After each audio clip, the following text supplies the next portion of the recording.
Senate Republicans looking to put Democrats in a tough spot, forcing a vote as early as this week on the controversial Green New Deal, co-sponsored by liberal Congresswoman Alexandria Ocasio-Cortez. The proposal would not become law, but a vote will force Senate Democrats, including 2020 candidates, to reveal where they stand on it. Some have already said they support it. In the meantime, there's a viral video of Democratic Senator Dianne Feinstein speaking to student activists about the Green New Deal. The senator was mostly cordial. There are a few feisty moments in there. Watch this. You know what's interesting about this group is I've been doing this for 30 years. I know what I'm doing. You come in here and you say it has to be my way or the highway. I don't respond to that.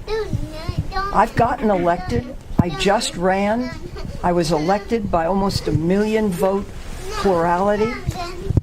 And I know what I'm doing. So, you know, maybe people should listen a little bit. But Ocasio-Cortez ripping into Feinstein's remarks in an Instagram post. Watch this. I don't think that working on an issue for 30 years alone is what qualifies is what makes someone qualified to solve an issue. A lack of urgency is going to kill us. Feinstein in a statement to USA Today not apologizing, but saying, quote, "I want the children to know that they were heard loud and clear. I have been and remain committed to doing everything I can to enact real, meaningful climate change legislation. We had a spirited discussion. I presented the group with my draft resolution that provides specific responses to the climate change crisis." And I'm sure those kids read that draft document right away, Kennedy. Absolutely. And they sounded out the words that they didn't understand. No doubt. There's so many places to go here with this, because that was an astonishing video. You wonder, how did those kids get there? Where were their parents? Who sent them? All that kind of stuff. But what do you think of the dem-on-dem violence here around? It's propaganda at work. And, you know, I don't agree with Dianne Feinstein on a lot. And, you know, I've spent the better part of my life in California, and I don't think she's always represented the state well.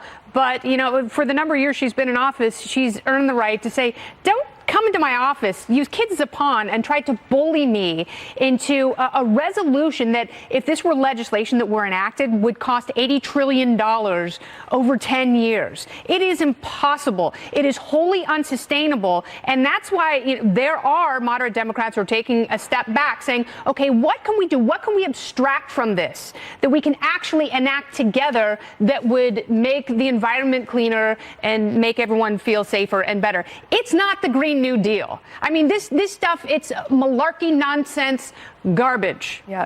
What do you think about a group that would get together with cameras and send, kids in there to confront and sort of embarrass Dianne Feinstein? Her response now, it's, all over TV. And then you see AOC go on while she's cooking at the counter or whatever she's doing, and she sort of weighs in on the whole thing. I mean, what are your thoughts on that as a Democrat?